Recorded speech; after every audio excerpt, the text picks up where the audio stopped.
আজি মই নাগৰিকত্বৰ বিষয়ে আলোচনা কৰিব বিচাৰিছো।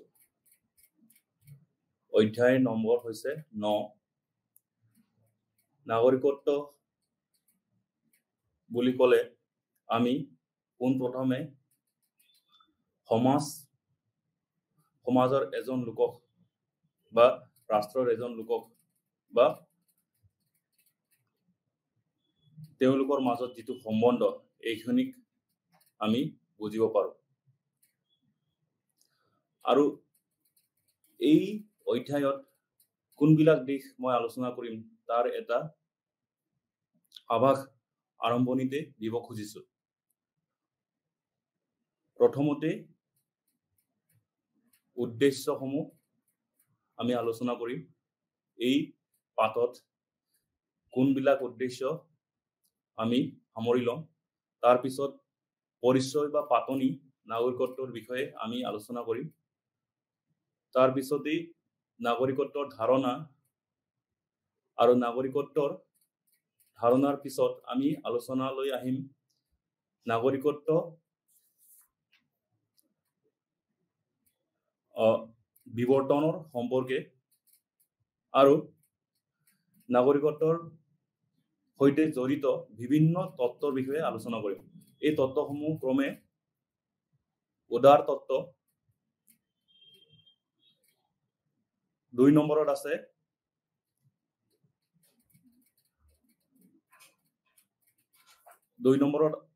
সম্প্ৰদায়বাদ তত্ত্ব,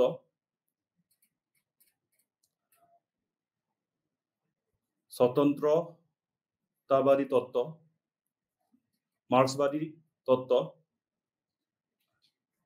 আৰু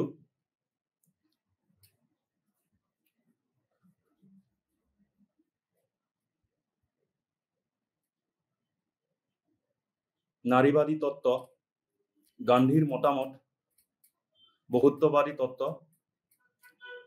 এইখিনি তত্ত্বৰ বিষয়ে আমি আলোচনা কৰিম। এই অধ্যায়ৰ মূল উদ্দেশ্যটো হৈছে নাগৰিকত্বৰ বিষয়ে ধাৰণা ব্যাখ্যা কৰা, নাগৰিকত্বৰ মৌলিক নীতিসমূহ আলোচনা কৰা আৰু তৃতীয়তে নাগৰিকত্বৰ লগত জড়িত তত্ত্বসমূহ ব্যাখ্যা কৰা। প্ৰথমে নাগৰিকত্বৰ তত্ত্বৰ বিষয়ে মই এটি আভাস বা পাতনি দিব খুজিছো। সাধাৰণ অৰ্থত নাগৰিকত্ব হৈছে ৰাষ্ট্ৰ আৰু ব্যক্তিৰ মাজত সম্পৰ্ক, আৰু এই সম্পৰ্ক কেৱল ৰাষ্ট্ৰ আৰু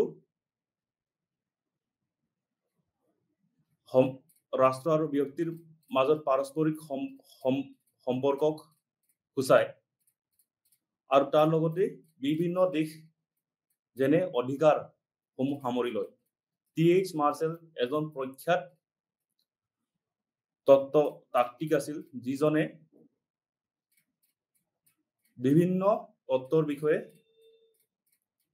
কৈছিল বা যুক্তি আগবঢ়াইছিল নাগৰিকত্বৰ সম্পৰ্কত। নাগৰিকত্বৰ তত্ত্বত তেওঁ প্ৰধানকৈ ব্ৰিটেইনত উৎপত্তি হোৱা বুলি তেওঁ উল্লেখ কৰিছে আৰু তেওঁৰ মতে নাগৰিকত্ব হৈছে পূৰ্ণ আৰু সমান সদস্য পদ এখন ৰাজনৈতিক সম্প্ৰদায়ৰ। এখন ৰাজনৈতিক সম্প্ৰদায়ৰ পূৰ্ণ আৰু সমান সদস্য পদক নাগৰিক বুলি গণ্য কৰা হয় T.H. মাৰ্শ্বেলৰ মতে। T.H. মাৰ্শ্বেলৰ মতে নাগৰিকত্ব প্ৰদান কৰা হলে মানুহক বিভিন্ন ধৰণৰ অধিকাৰ প্ৰদান কৰা উচিত।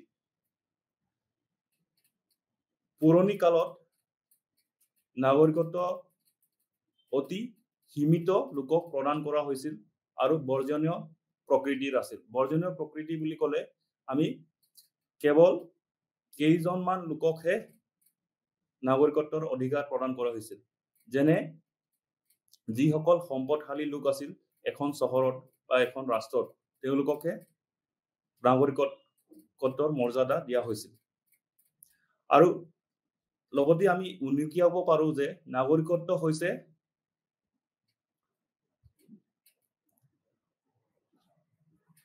সামাজিক অধিকাৰ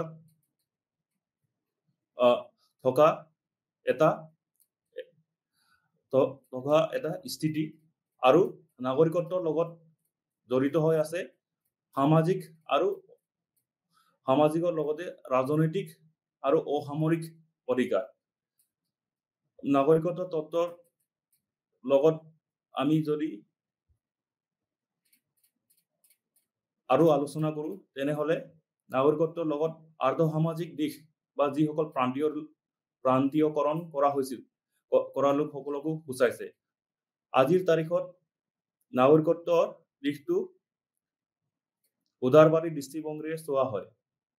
এই উদাৰবাদী দৃষ্টিভংগী হৈছে সমান আৰু সমমৰ্যাদা আৰু সমঅধিকাৰৰ স্বীকৃতি প্ৰদান কৰা সকলো পৰ্যায়ৰ লোকক, লাগিলে তেওঁ দুখীয়া হওক বা ধনীয়ে হওক, সকলো মানুহক সমান অধিকাৰ প্ৰদান কৰাটো হৈছে নাগৰিকত্বৰ আধুনিক ধাৰণাটো। আমি আৰু আলোচনা কৰিব বিচাৰিছো যে নাগৰিকত্ব কিয় আজি এই বিতৰ্কত সোমাই পৰিছে আৰু নাগৰিকত্ব কিয় আলোচনা কৰা দৰকাৰ হৈ পৰিছে। নাগৰিকত্বৰ আলোচনাটো কিয় পুনৰুজ্জীৱিত কৰা হৈছে। এই এটা দিশ যদি আমি আলোচনা কৰো, নাগৰিকত্বৰ দিশটো আচলতে কেইটামান বিশেষ বিতৰ্ক, যেনে নাগৰিকৰ ওপৰত ডিজিটেল নিৰীক্ষণ বৃদ্ধি পাইছে, বা প্ৰতিৰক্ষা বাজেট বৃদ্ধি কৰা, অনগ্ৰহৰ লোকসকলক প্ৰান্তীয়কৰণ কৰা, আৰু পশ্চিমৰ বহুত্ববাদী সংস্কৃতিৰ চাপ কৰাৰ বাবে এই আলোচনা কৰাৰ প্ৰয়োজনীয়তা বা ফল আছে বুলি কোৱা হয়।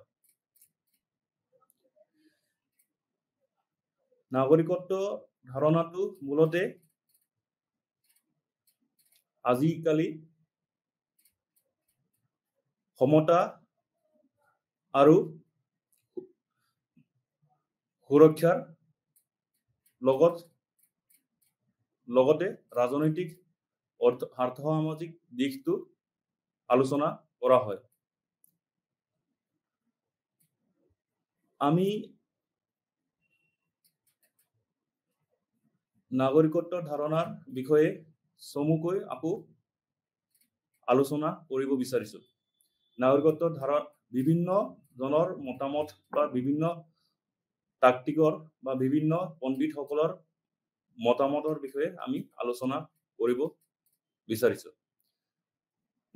নাগৰিকত্ব আগতে উল্লেখ কৰিছো যে নাগৰিকত্ব হৈছে এখন ৰাষ্ট্ৰৰ পূৰ্ণ আৰু সমান সদস্যপদ। পূৰ্ণ আৰু সমান সদস্যপদ বুলিলে কেৱল ৰাজনৈতিক অধিকাৰকে নুবুজায়, তাৰ লগতে আমি বুজাব পাৰো সামাজিক আৰু অসামৰিক অধিকাৰৰ লগত সংলগ্ন কৰিব পাৰো। সামাজিক আৰু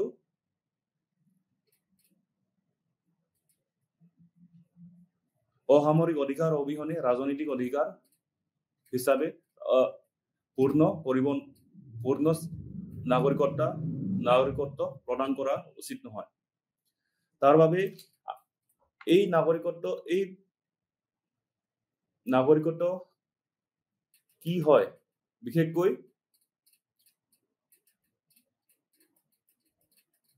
অসামৰিক নাগৰিকত্বৰ কোনবিলাক দিশ সামৰি লয়, এইখিনি আমি উনুকিয়াব খোজো। পোনপ্ৰথমে অসামৰিক নাগৰিকত্ব বা অসামৰিক অধিকাৰ নাগৰিকক যদি দিয়া হয়, এই অসামৰিক দিয়া হোৱা মানে ব্যক্তিগত স্বাধীনতাক অধিক গুৰুত্ব দিয়াটো বুজায় ব্যক্তি স্বাধীনতা বিশেষকৈ বাক স্বাধীনতা আৰু মত প্ৰকাশ কৰাৰ অধিকাৰ থকাক অসামৰিক অধিকাৰ বুলি কোৱা হয় অসামৰিক অধিকাৰ অতিকৈ প্ৰয়োজনীয় হৈ পৰে নাগৰিকত্বৰ ধাৰণাৰ লগত আৰু লগতে আমি আলোচনা কৰিব বিচাৰিছো যে নাগৰিকত্ব যদি প্ৰদান কৰা হয় বা নাগৰিকত্ব যদি অধিকাৰ দিয়া হয় নাগৰিকত্ব অধিকাৰত কোন কেইটা দিশ আমি আলোচনা কোন কেইটা দিশ উনুকিয়াব পাৰো বিশেষকৈ ৰাজনৈতিক দিশত ৰাজনৈতিক অধিকাৰ বুলিবলৈ ৰাজনৈতিক দল বা ৰাজনৈতিক সংগঠন খোলা বা গঠন কৰাৰ অধিকাৰ থকাৰ অতিকৈ প্ৰয়োজন আৰু লগতে ৰাজনৈতিক অধিকাৰৰ উপৰিও ৰাজনৈতিক দলত যোগদান কৰা আৰু ৰাজনৈতিকভাৱে সক্ৰিয়ভাৱে অংশগ্ৰহণ কৰাৰ অধিকাৰ থকাটো এটা অন্যতম অধিকাৰ নাগৰিকত্বৰ ৰাজনৈতিক অধিকাৰৰ ভিতৰত আৰু নাগৰিকক লগতে সামাজিক অধিকাৰ বুলিবলৈ ক'লে সামাজিক অধিকাৰৰ ভিতৰত সামাজিক তথা সাংস্কৃতিক ঐতিহ্য ভাগ বতৰা কৰাৰ অধিকাৰ থাকিব লাগে সামাজিক আৰু ঐতিহ্য পালন নিজৰ ঐতিহ্য বজাই ৰাখিবলৈ অতি প্ৰয়োজনীয় হৈ পৰে সকলো নাগৰিকৰ সাংস্কৃতিক সুৰক্ষাৰ স্বাৰ্থত আৰু সাংস্কৃতিক নিৰাপত্তা প্ৰদান কৰিবলৈ হলে সামাজিক অধিকাৰ প্ৰদান কৰাটো প্ৰয়োজন হৈ পৰে নাগৰিকত্ব ধাৰণাৰ ক্ষেত্ৰত নাগৰিকত্ব ধাৰণাৰ ক্ষেত্ৰত দুটা দিশ আকৌ জড়িত হৈ আছে এই নাগৰিকত্ব দিশটো বিশেষকৈ আইনগতভাৱে দুটা ধাৰণাই প্ৰায় একেই হয় যেনে নাগৰিকত্ব আৰু ৰাষ্ট্ৰীয়তা যাক আমি ইংৰাজীত নেশ্যনেলিটি আৰু সিটিজেনশিপ বুলি কোৱা হয় নাগৰিকত্ব ধাৰণাটো আচলতে এটা ৰাষ্ট্ৰৰ সীমিত পৰিসৰৰ ভিতৰত হুচোৱাটো নাগৰিকত্ব বা সিটিজেনশিপ বুলি কোৱা হয় সীমিত ভূখণ্ডৰ ভিতৰত পৰিচয় দিয়াটো বা অস্তিত্ব জাহিৰ কৰিব পৰাটো হৈছে সিটিজেনশিপ বা নাগৰিকত্ব আৰু ৰাষ্ট্ৰীয়তা বিষয়টো বা নেশ্যনেলিটি যাক আমি ইংৰাজীত ক'ব পাৰো ৰাষ্ট্ৰীয়তা বিষয়টো আন্তৰ্জাতিক লেনদেনৰ বিষয় হৈ পৰে আন্তৰ্জাতিক লেনদেন বুলিবলৈ ক'লে এজন ব্যক্তিয়ে আন এটা দেশত যদি বাস কৰিব খোজে আন এটা দেশত যদি যাব খোজে তেতিয়া তেওঁৰ পৰিচয় বা তেওঁৰ ৰাষ্ট্ৰীয়তাৰ প্ৰশ্ন উঠে তো এই দিশৰ পৰা আমি ৰাষ্ট্ৰীয়তা আৰু নাগৰিকত্বৰ প্ৰভেদ বা নাগৰিকত্বৰ বিষয়ে আমি ধাৰণা কৰিব পাৰো নাগৰিকত্ব ধাৰণাটো আচলতে প্ৰাচীন ধাৰণা আৰু এই প্ৰাচীন ধাৰণাটো লগত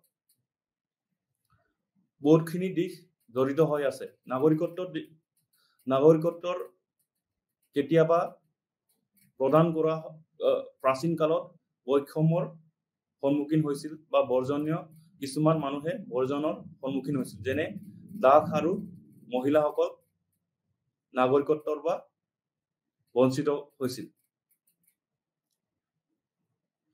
আৰু লিংগ শ্ৰেণী বুলিবলৈ ক'লে সম্পদ থকা আৰু সম্পদ নথকা লোকসকলৰ মাজত প্ৰভেদৰ ভিত্তিত নাগৰিকত্ব প্ৰদান কৰা হৈছিল বা ধৰ্মৰ ভিত্তিত নাগৰিকত্ব প্ৰদান কৰা হৈছিল এটা সময়ত বা লিংগৰ ভিত্তিত পুৰুষ মহিলা প্ৰভেদ কৰি পেলাই নাগৰিকত্ব প্ৰদান কৰা হৈছিল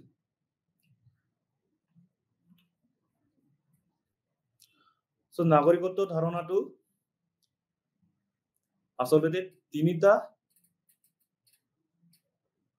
উপাদান বা তিনিটা দিশ বা অধিকার জড়িত হৈ আছে।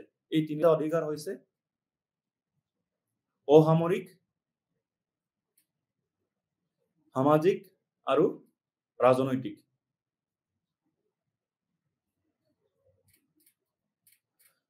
অসামৰিক আৰু ৰাজনৈতিক তথা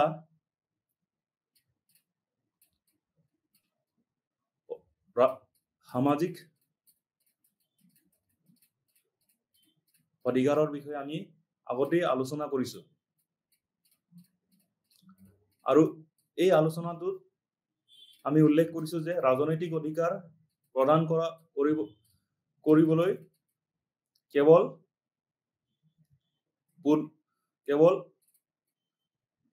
সীমিত মানুহক দিলে নাগৰিকত্ব প্ৰদান কৰা বুলি ক'ব নোৱাৰো। নাগৰিকত্ব প্ৰদান কৰা বুলি যদি কোৱা হয় তেনেহলে ৰাজনৈতিক অধিকাৰৰ উপৰিও অসামৰিক তথা সামাজিক অধিকাৰ প্ৰদান কৰা উচিত।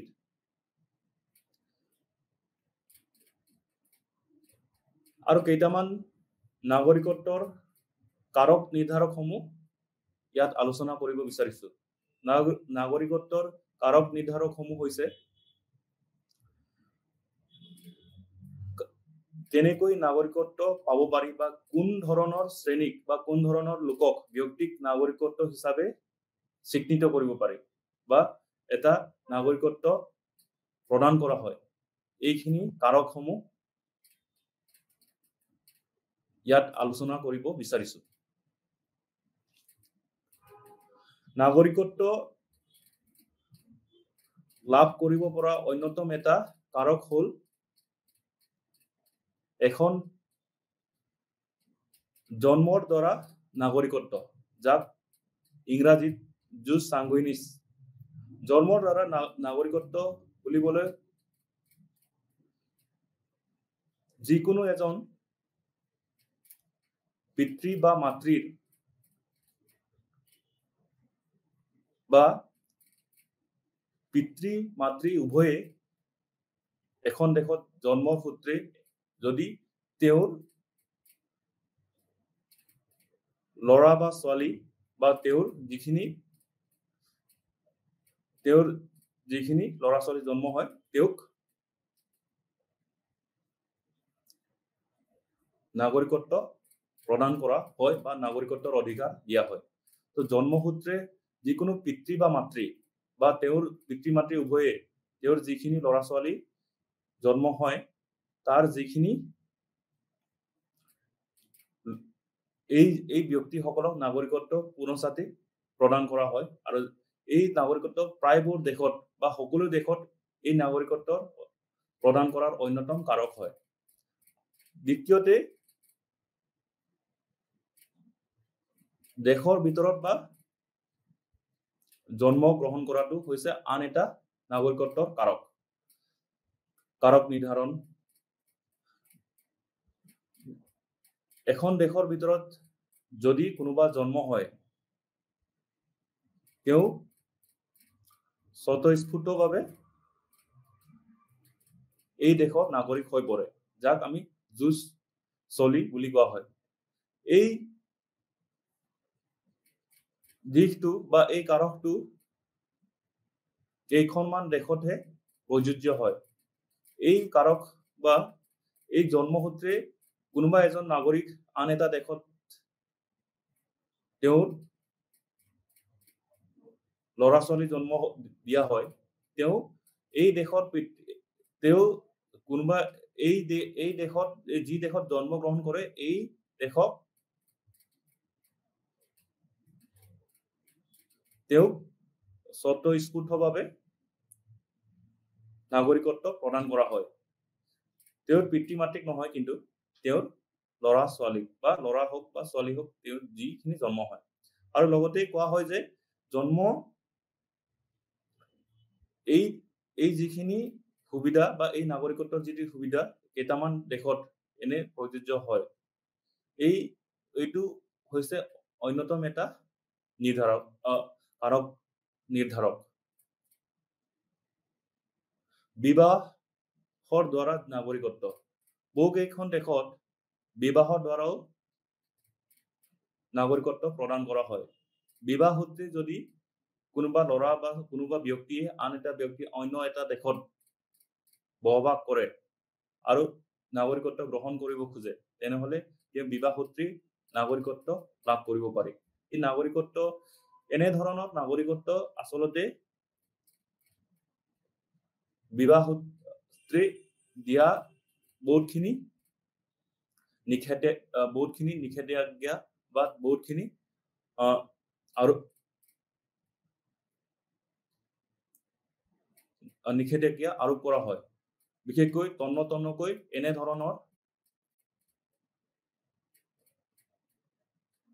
বিবাহ চোৱা নিৰীক্ষণ কৰা হয় যিবোৰ দেশত বিবাহ সূত্ৰে নাগৰিকত্ব প্ৰদান কৰা হয়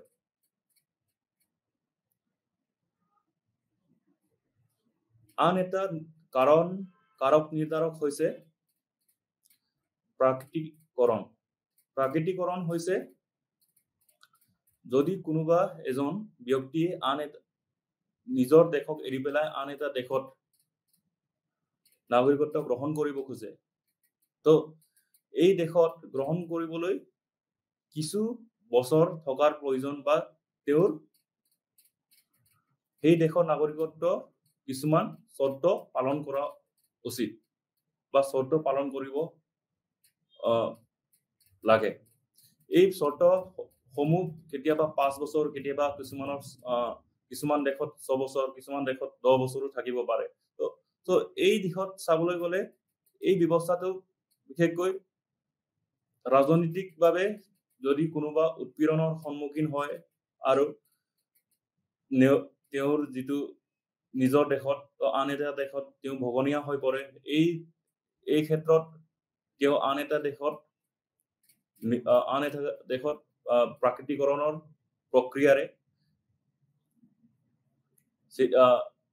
নাগৰিকত্ব গ্ৰহণ কৰিব পাৰে প্ৰাকৃতিকৰণ প্ৰক্ৰিয়া বুলিবলৈ ক'লে তেওঁ কিছুমান বছৰ থাকিব লাগিব বিশেষকৈ যি দেশত তেওঁ শৰণাপন্ন হয় এই শৰণাপন্ন কৰা দেশৰ নিয়মাৱলী পালন কৰিব লাগিব আৰু বহুত কেইখন দেশত এইটো চোৱা হয় যে এই দেশত যিটো দেশত বসবাস কৰিব খোজে এই দেশত পৰীক্ষা বা তেওঁলোকৰ চৰিত্ৰসমূহ বিশ্লেষণ কৰাৰ পিছত নাগৰিকত্ব প্ৰাকৃতিকৰণ ব্যৱস্থাৰ মাজত প্ৰদান কৰা হয়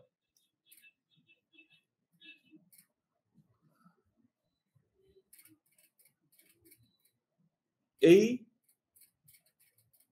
ভাগত মই আলোচনা কৰিব খুজিছো নাগৰিকত্বৰ ধাৰণাৰ বিৱৰ্তনৰ বিষয়ে আমি উল্লেখ কৰিছো যে প্ৰাচীন কালৰ গ্ৰীক সিটি ষ্টেট বা নগৰ ৰাষ্ট্ৰসমূহত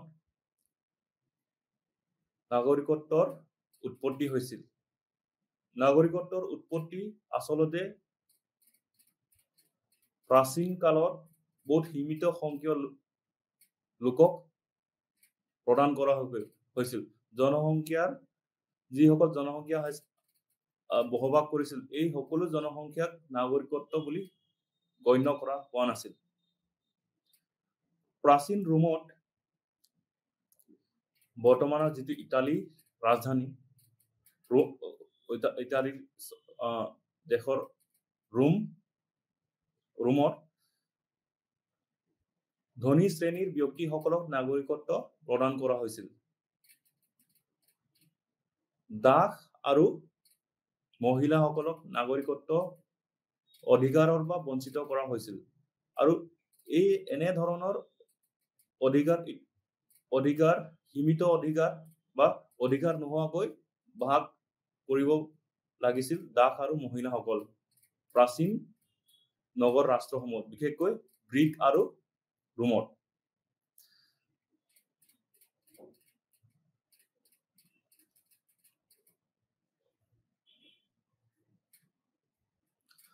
মধ্যযুগৰ যদি নাগৰিকত্ব বিৱৰ্তনৰ বিষয়ে যদি আলোচনা কৰো, তেনেহলে আমি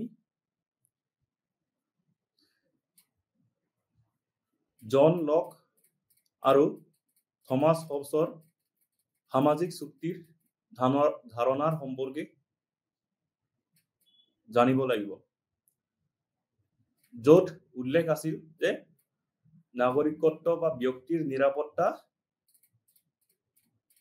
চৰকাৰ বা সাৰ্বভৌম ৰাষ্ট্ৰক প্ৰদান কৰা হৈছিল।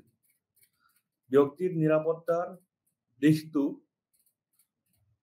লগতে সম্পত্তিৰ নিৰাপত্তাৰ দিশটো চৰকাৰ বা সাৰ্বভৌম কৰ্তৃত্বৰ হাতত গতাই দিয়া হৈছিল। এই ধাৰণাৰ মধ্যযুগত প্ৰচলন হৈছিল। নাগৰিকক যদি সুৰক্ষা লাগে, তেওঁ সুৰক্ষাৰ বাবে সাৰ্বভৌম ৰাষ্ট্ৰ বা সাৰ্বভৌম কৰ্তৃত্বৰ হাতত তেওঁ সুৰক্ষাৰ বাবে অৰ্পণ কৰিব লাগিব। কিন্তু নিৰংকুশ কৰ্তৃত্ব বা সম্পূৰ্ণ কৰ্তৃত্ব দিয়াক লৈ প্ৰত্যাহ্বান দিয়া হৈছিল 17শ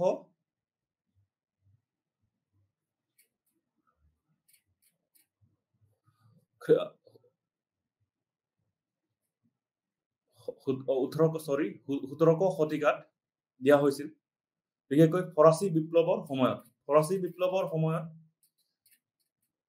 নাগৰিকত্বৰ ধাৰণাটো সম্পূৰ্ণ এটা নতুন দিশত বিবেচনা কৰা হৈছিল, য'ত উল্লেখ আছিল যে নাগৰিকত্ব দিবলৈ হলে মানুহক সমান অধিকাৰ প্ৰদান কৰিব লাগিব আৰু সকলো শ্ৰেণীৰ নাগৰিকত্বৰ অধিকাৰ প্ৰদান কৰা উচিত। নাগৰিকত্ব আচলতে আধুনিক যুগত অধিকাৰ আৰু সমতাৰ ভাৰসাম্য বজাই ৰাখিব খোজে। অধিকাৰৰ ভাৰসাম্য বা সমতাৰ ভাৰসাম্য বুলি ক'বলৈ গ'লে এই দুইটা মাজত অধিকাৰো থাকিব লাগিব ব্যক্তিৰ হাতত আৰু ব্যক্তিসকলৰ মাজত সমতা বা ইকুৱেলিটি থকা উচিত। আৰু এই ধাৰণাটা আটাইতকৈ গ্ৰহণযোগ্য বুলি আধুনিক যুগত গ্ৰহণ কৰা হৈছে। ইয়াৰ পিছতে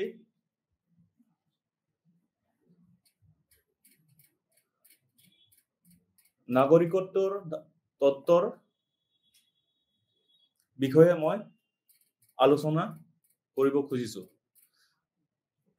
নাগৰিকত্ব তত্ত্বৰ বিষয়ে যদি আলোচনা কৰিব খোজো, তেনেহলে আমি টি.এইচ. মাৰ্শ্বেলৰ বিষয়ে আকৌ ক'ব লাগিব। তেওঁ লিবাৰেল থিয়ৰী বা উদাৰ তত্ত্বৰ প্ৰৱৰ্তন কৰিছিল বা উদাৰ তত্ত্বৰ এটা অৱদান আগবঢ়াইছিল। টি.এইচ. মাৰ্শ্বেলৰ মতে ব্ৰিটেইনত বা এই উদাৰ তত্ত্বৰ উদ্ভৱ হৈছিল। উদাৰ তত্ত্বৰ আচলতে অসামৰিক অধিকাৰৰ লগতে মানুহক বা ব্যক্তিসকলক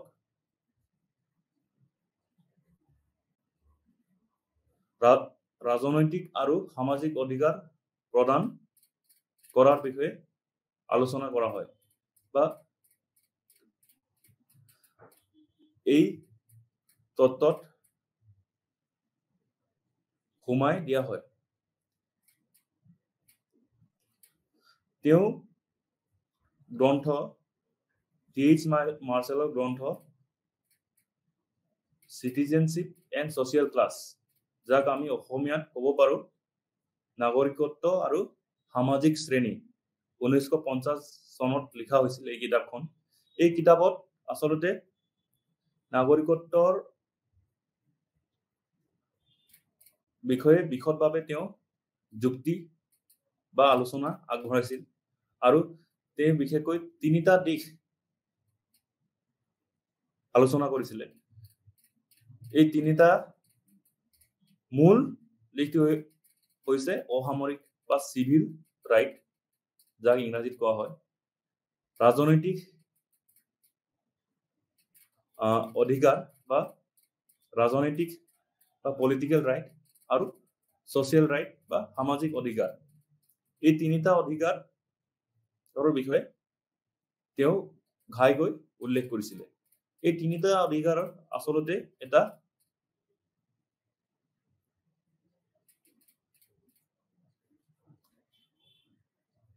নাগৰিকত্ব প্ৰদানৰ আধুনিক যুগত এটা মাপকাঠি বুলি কোৱা হয়। নাগৰিকত্ব তত্ত্বৰ উদাৰ তত্ত্বত অন্যতম অৰিহণা দিয়া ব্যক্তি হৈছে জন ৰলছ। জন ৰলছ আধুনিক নাগৰিকত্ব ধাৰণাটোত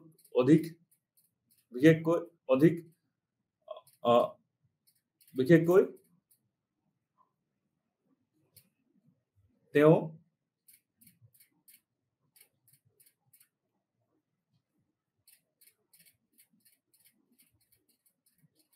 নাগৰিকত্বৰ যিসকল লোক বা নাগৰিকত্ব প্ৰদানৰ কাৰণে যিসকল লোক অনগ্ৰসৰ বা প্ৰান্তীয়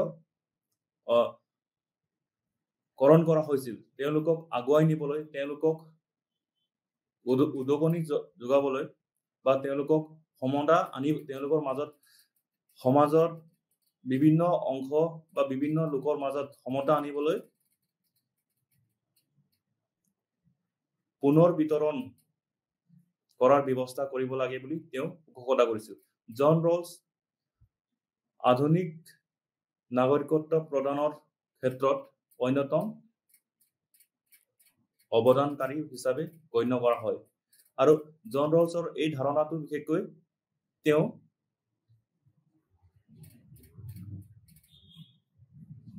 এফাৰ্মেটিভ একশ্যন বা ইতিবাচক প্ৰক্ৰিয়া বিষয়ে তেওঁ যুক্তি আগবঢ়াইছিল।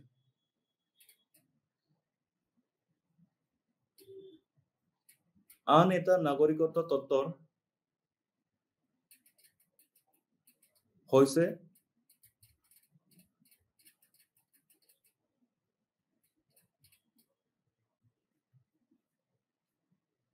Republican theory. ৰিপাব্লিকানক আমি অসমীয়াত যদি অনুবাদ কৰোঁ প্ৰজাতান্ত্ৰিক বা গণতান্ত্ৰিক তত্ত্ব বুলি ক'ব পাৰোঁ। প্ৰজাতান্ত্ৰিক বা গণতান্ত্ৰিক তত্ত্ব হৈছে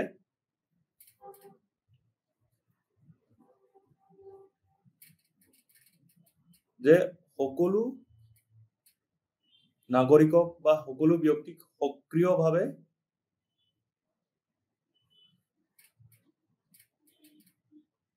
ৰাষ্ট্ৰ প্ৰক্ৰিয়াত বা ৰাষ্ট্ৰত অংশীদাৰ হ'ব লাগে বুলি গুৰুত্ব আৰোপ কৰে। প্ৰজাতান্ত্ৰিক বা গণতান্ত্ৰিক তত্ত্ব অনুসৰি ৰাষ্ট্ৰৰ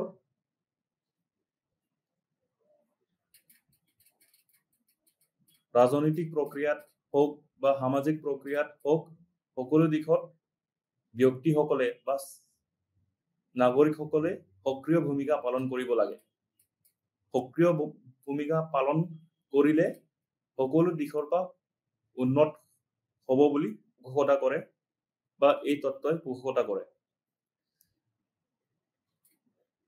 এই তত্ত্বৰ অন্যতম অৱদানকাৰী হৈছে ৰুছো। ৰুছোই সাধাৰণ ইচ্ছাৰ বিষয়ে তেওঁ উল্লেখ কৰিছিল, যাক আমি ইংৰাজীত জেনেৰেল উইল বুলি কোৱা হয়। সাধাৰণ ইচ্ছাৰ ওপৰত তেওঁ অধিক গুৰুত্ব দিয়া হৈছিল। সাধাৰণ ইচ্ছাই সামাজিকভাৱে একতা বা ঐক্যতা আনিব পাৰে বুলি তেওঁ গণ্য কৰিছিল। সাধাৰণ ইচ্ছাই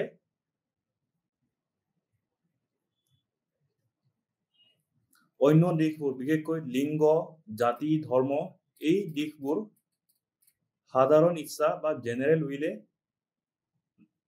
নস্যাৎ কৰে আৰু এনে দিশবিলাক নস্যাৎ কৰি এটা সুস্থিৰ বা এটা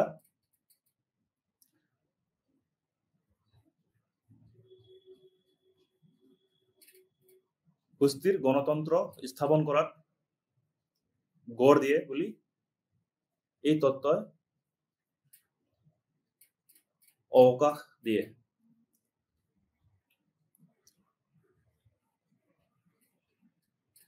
তেওঁ সেইবাবে ৰুছোৱে সাধাৰণ ইচ্ছাৰ ওপৰত অধিক গুৰুত্ব দিছিল।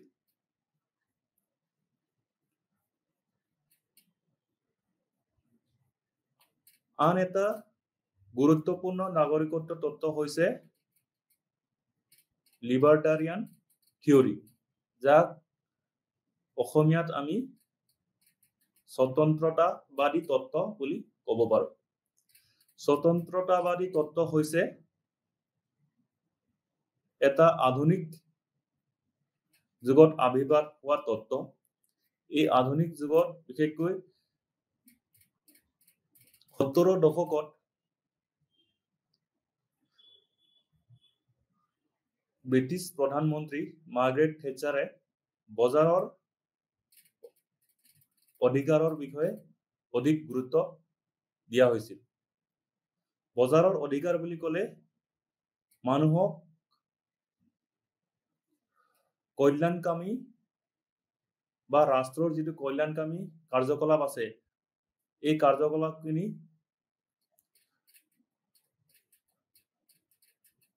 হ্ৰাস কৰা হৈছিলে আৰু এই হ্ৰাস কৰা পদ্ধতি বা হ্ৰাস কৰা এই দিশটোক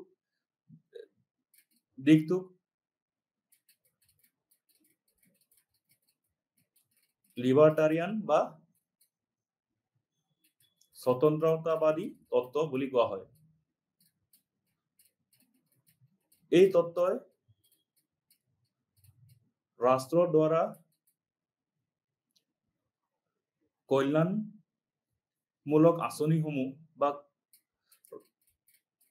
সামাজিক অধিকাৰসমূহৰ ওপৰত কমকৈ গুৰুত্ব দিয়া হয়।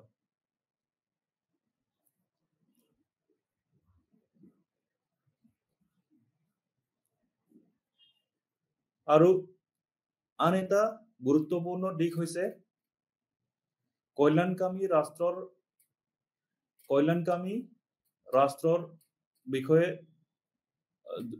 আধুনিক যুগত যদিও গুৰুত্ব আৰোপ কৰা হয়, কিন্তু কল্যাণকামী ৰাষ্ট্ৰ হ'বলৈ হ'লে তেওঁলোকে ব্যক্তি স্বাধীনতা বা ব্যক্তিক বজাৰৰ ওপৰত দখল কৰাৰ অধিক অধিকাৰ দিব লাগে বুলি ঘোষণা কৰে। আৰু যদিও তেওঁলোকে এই ঘোষণা কৰে যে বজাৰৰ ওপৰত গুৰুত্ব আৰোপ কৰিলেও তেওঁলোকে অধিক ৰাষ্ট্ৰই সম্পত্তি আৰু ব্যক্তিৰ নিৰাপত্তাৰ ওপৰতো গুৰুত্ব দিয়ে। ৰবাৰ্ট নজিক হৈছে আন অন্যতম এজন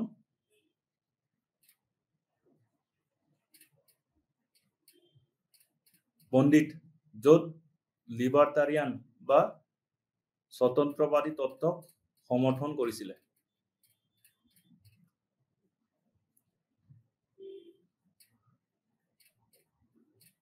আন এটা গুৰুত্বপূৰ্ণ তত্ত্ব হৈছে কমিউনিটাৰিয়ান তত্ত্ব বা সম্প্ৰদায়বাদী তত্ত্ব। সম্প্ৰদায়বাদী তত্ত্বই ব্যক্তিক আগস্থান নিদিয়ে আৰু ব্যক্তিৰ ওপৰত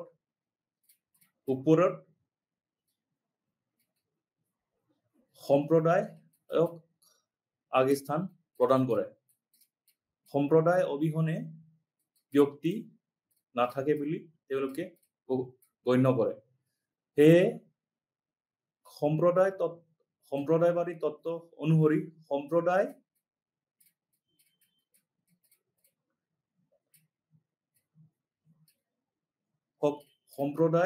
সুৰক্ষা হলে সম্প্ৰদায়ৰ অধিক গুৰুত্ব দিলেহে ব্যক্তি সকলক স্বাধীনতা বা ব্যক্তিসকলক নাগৰিকত্ব প্ৰদান কৰা অধিক সবল হৈ পৰে বুলি কোৱা হয়। সম্প্ৰদায়বাদী তত্ত্বই সম্প্ৰদায় সমাজৰ বিভিন্ন শ্ৰেণীৰ লোকক গুৰুত্ব প্ৰদান কৰা পৰিলক্ষিত হয়। উইল কিমব্লিকাই তেওঁৰ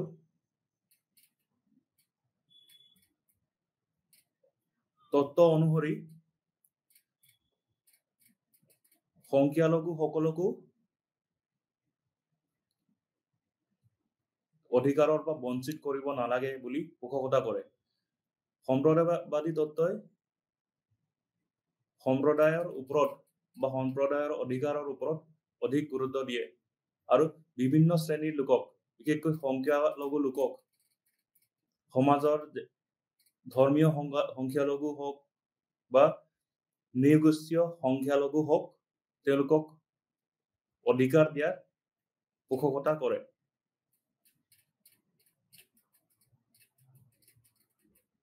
আন এটা তত্ত্ব হৈছে মাৰ্ক্সবাদী তত্ত্ব। বা মাৰ্ক্সবাদী তত্ত্ব হৈছে শ্ৰেণী বিবাদৰ ফলত সৃষ্টি হোৱা উপসামগ্ৰিক নাগৰিকত্ব বুলি গণ্য কৰে। নাগৰিকত্বৰ অধিকাৰ আচলতে শ্ৰেণী বিবাদৰ ফলত সৃষ্টি হোৱা উপসামগ্ৰী। মাৰ্ক্সবাদী তত্ত্ব অনুসৰি কেৱল অৰ্থনৈতিকভাৱে সবল বা অৰ্থনৈতিকভাৱে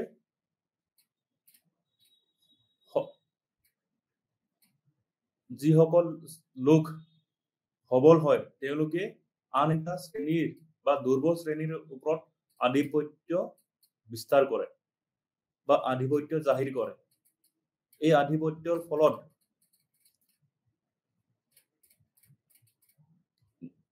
যিসকল দুৰ্বল শ্ৰেণীৰ নাগৰিক আছে তেওঁলোক প্ৰভাৱিত হয়।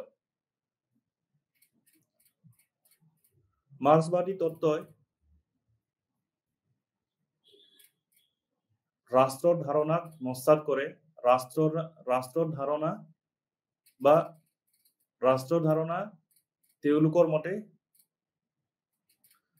কালক্ৰমে বিলীন হ'ব বুলি গণ্য কৰে। বিলীন কিয় হ'ব বুলি ক'লে, বিশেষকৈ যিসকল দুৰ্বল শ্ৰেণী বা যিসকল শ্ৰমিক আছে তেওঁলোক আন্দোলন কৰাৰ ফলত তেওঁলোক বিপ্লৱ কৰাৰ ফলত মাৰ্ক্সবাদী তত্ত্বই নাগৰিকত্ব ধাৰণাত এটা উপসামগ্ৰী বা শ্ৰেণী সংঘাতৰ ফলত বা শ্ৰেণী বিবাদৰ ফলত সৃষ্টি হোৱা এটা অধিকাৰ বুলি কোৱা হয়। সেইবাবে তেওঁলোকে এই দিশটোত ৰাষ্ট্ৰৰ দিশটোক নস্যাৎ কৰি আধিপত্যৰ বিষয়ে আলোচনা আধিপত্যৰ বিষয়ে তেওঁলোকে অধিক গুৰুত্ব আৰোপ কৰে। ফলত দুৰ্বল শ্ৰেণীৰ লোকসকলৰ বিপ্লৱৰ বিষয়ে এই তত্ত্বই উনুকিয়াইছে।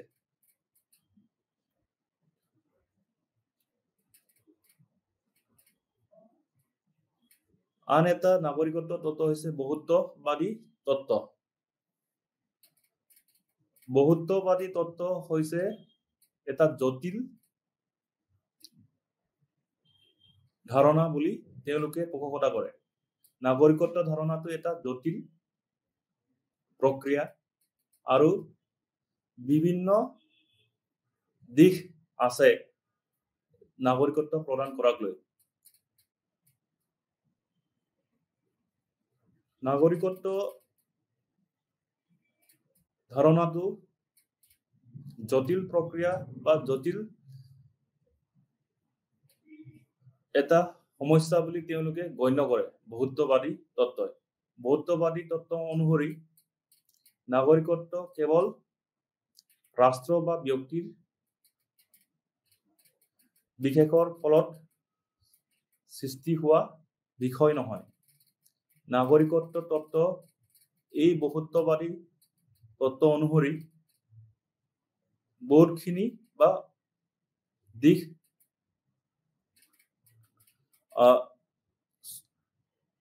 বিবেচনা কৰা উচিত বুলি তেওঁলোকে গণ্য কৰে। বিশেষকৈ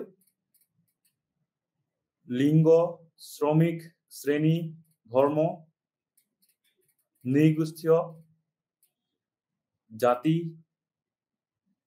বিভিন্ন অংশৰ বা সমাজৰ বিভিন্ন অংশৰ বা বিভিন্ন শ্ৰেণী, বিভিন্ন ধৰ্মৰ লোকসকলৰ প্ৰক্ৰিয়া অংশগ্ৰহণ কৰা প্ৰক্ৰিয়াত তেওঁলোকে গুৰুত্ব আৰোপ কৰে আৰু তেওঁলোকৰ আন্দোলন বা তেওঁলোকৰ সামাজিক আন্দোলন, বিশেষকৈ তেওঁলোকে সামাজিক অধিকাৰ বা ৰাজনৈতিক অধিকাৰ বা অসামৰিক অধিকাৰৰ বাবে আন্দোলন কৰা দিশটো বহুত্ববাদী তত্ত্বই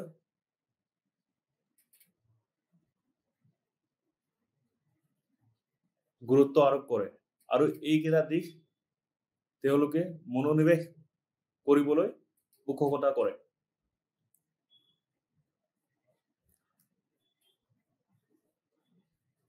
আন এটা গুৰুত্বপূৰ্ণ নাগৰিকত্ব তত্ত্ব হৈছে নাৰীবাদী তত্ত্ব।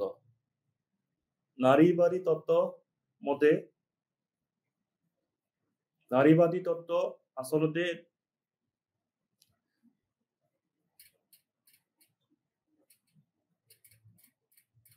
তেওঁলোকে পুৰুষসকলৰ আধিপত্যৰ ফলত নাৰীসকলে দ্বিতীয় শ্ৰেণীৰ নাগৰিক হৈ পৰিছে বুলি গণ্য কৰে। সেয়ে পুৰুষসকলৰ আধিপত্যক তেওঁলোকে বা নাৰীবাদী তত্ত্বই বা নাৰীবাদী দৃষ্টিভংগীয়ে সমালোচনা কৰি তেওঁলোকে প্ৰত্যাহ্বান জনায়।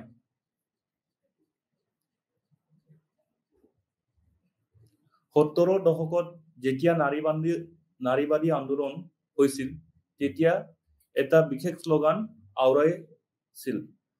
এই বিশেষ শ্লোগানটো আছিল পাৰ্চনেল ইজ পলিটিকেল বা ব্যক্তিগতেই ৰাজনৈতিক।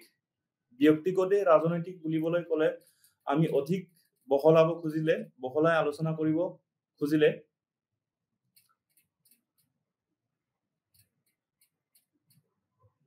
ব্যক্তিগত দিশত বিশেষকৈ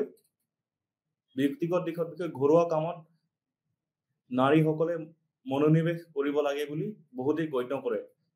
ফলত এই দিশটো তেওঁলোকে প্ৰত্যাহ্বান কৰি জনাব খোজে যে ঘৰুৱা দিশত যদি মনোনিৱেশ কৰে তেওঁলোক ৰাজনৈতিক দিশত বা পলিটিকেল দিশত বিশেষকৈ ৰাজনৈতিকভাৱে সক্ৰিয় হ'ব নোৱাৰে। তাৰ বাবে পুৰুষৰ সমানে নাৰী আৰু পুৰুষৰ মাজত সমানে ঘৰুৱা কামত বিতৰণ হ'ব লাগে বুলি নাৰীবাদী দৃষ্টিভংগীয়ে পোষকতা কৰে। নাৰীবাদী দৃষ্টিভংগীয়ে নাৰীসকলৰ ৰাজনৈতিক অধিকাৰৰ বিষয়ে সজাগ কৰিব খোজে আৰু ৰাজনৈতিক বিশেষকৈ তেওঁলোকে ৰাজনৈতিক প্ৰতিনিধি পুৰুষৰ তুলনাত যিহেতু কম হয় এই দিশটো তেওঁলোকে গুৰুত্ব প্ৰদান কৰে। নাৰীবাদী দৃষ্টিভংগীয়ে নাৰীসকলৰ তথা লগতে বিভিন্ন সমস্যা বিশেষকৈ গৰ্ভধাৰণ বা গৰ্ভপাত কৰা সমস্যা বা অধিকাৰ এই বিষয়ক লৈ তেওঁলোকে আলোচনা কৰে। লগতে নাৰীসকলৰ নিযুক্তি বা কৰ্মস্থানত অধিক সুৰক্ষা এইকেইটা দিশ তেওঁলোকে নাগৰিকত্বৰ ধাৰণাত সোমাব বা আলোচনা কৰিব বিচাৰে। আন এটা গুৰুত্বপূৰ্ণ দৃষ্টিভংগী বা মতামত হৈছে নাগৰিকত্বৰ বিষয়ে গান্ধীৰ মতামত। মহাত্মা গান্ধীৰ মতামত অনুসৰি মহাত্মা গান্ধীয়ে নৈতিকতাৰ ওপৰত অধিক গুৰুত্ব দিছিল। ৰাষ্ট্ৰৰ অধিক ক্ষমতা দিয়াৰ পৰা তেওঁ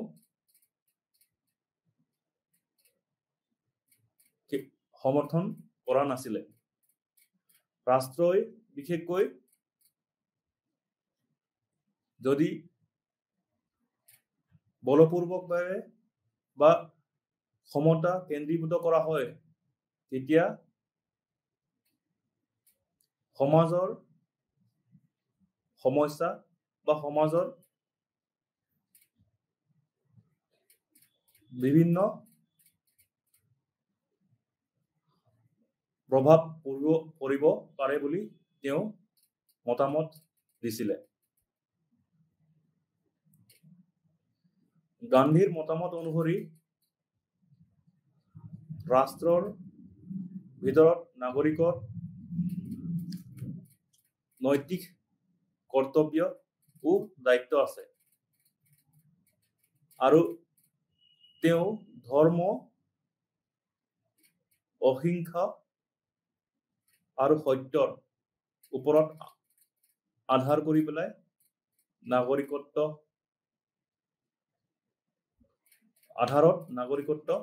প্ৰদান কৰা বা নাগৰিকত্বৰ দিশটো তেওঁ উনুকিয়াইছিলে। ধৰ্ম বুলিবলৈ ক'লে কৰ্তব্য পালনৰ ক্ষেত্ৰত বা দৈনন্দিন জীৱনত আন অহিংসা নীতি পালন কৰা বা সত্যতা বা সত্য ভাৱে কৰ্তব্য পালন কৰা এইকেইটা দিশ নাগৰিকত্ব তত্ত্বত বা নাগৰিকত্বৰ গণ্ডিৰ ভিতৰত তেওঁ থকা উচিত বুলি গান্ধীয়ে মতামত আগবঢ়াইছিল।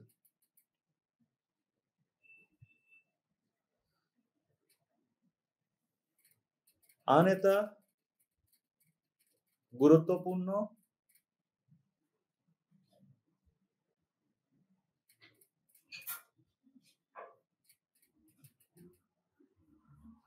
নাগৰিকত্ব তত্ত্ব হৈছে গোলকীয় নাগৰিকত্ব ধাৰণা। গোলকীয় নাগৰিকত্ব ধাৰণাটো আচলতে এটা নতুন ধাৰণা বুলি ক'ব পাৰি। পৃথিৱীৰ ওপৰত যত্ন লোৱাটোৱে হৈছে মানুহৰ নৈতিক কৰ্তব্য। এই মতামত বা এই যুক্তি আগবঢ়াইছিলে হান্না এৰেণ্টে। পৃথিৱী সকলো মানুহৰ যিহেতু বাসিন্দা হয়, সেইবাবে সকলোৱে দায়িত্ব পালন কৰা উচিত। লগতে গোলকীয় নাগৰিকত্বই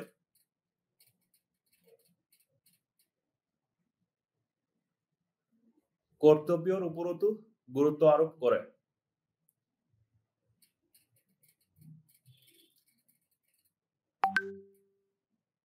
গোলকীয় নাগৰিকত্বই পাৰিপাৰ্শ্বিক দিশ বা পাৰিপাৰ্শ্বিক উদ্বেগৰ বিষয়ে তেওঁলোকে আলোচনা আগবঢ়াইছে আৰু আন্তঃৰাষ্ট্ৰীয় বেচৰকাৰী সংস্থা অক্সফেমৰ ধাৰণা অনুসৰি গোলকীয় নাগৰিকত্ব হৈছে এটা গুৰুত্বপূৰ্ণ দিশ, য'ত সকলো ব্যক্তিয়ে গোলকীয় নাগৰিকত্ব ধাৰণাটো বিষয়ে ইমানুৱেল কাণ্টে যুক্তি আগবঢ়াইছিল।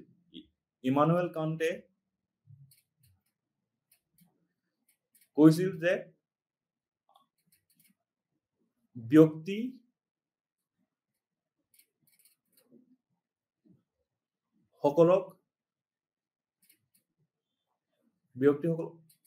কৰ্তব্য আছে আৰু কৰ্তব্যটো এনেকৈ হ'ব লাগে য'ত পৃথিৱীৰ লোকচান বা পৃথিৱীৰ সমস্যা সৃষ্টি হ'ব নালাগে। গোলকীয় নাগৰিকত্ব ধাৰণাটো কেতিয়াবা বিতৰ্কত সোমাই পৰিছে, কাৰণ গোলকীয় নাগৰিকত্ব ধাৰণাই অধিক দায়বদ্ধতা আৰু কৰ্তব্যতাৰ বিষয়ে উনুকিয়াইছে। গোলকীয় নাগৰিকত্ব বুলি ক'লে আন এটা কথা মনলৈ আহে, এইটো হৈছে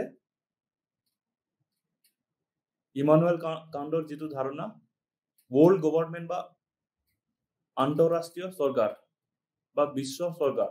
এই আন্তঃৰাষ্ট্ৰীয় চৰকাৰ কিন্তু ধাৰণাটো আচলতে বহু দূৰত আজিৰ তাৰিখতো অৱস্থিত। আন্তঃৰাষ্ট্ৰীয় চৰকাৰ গঠন কৰা সম্ভৱ হ'বনে নাই, এইখিনি সন্দেহ আছে। ফলত গোলকীয় নাগৰিকত্ব ধাৰণাটো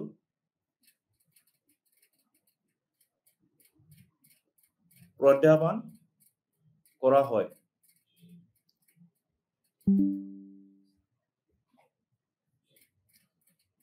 ধন্যবাদ।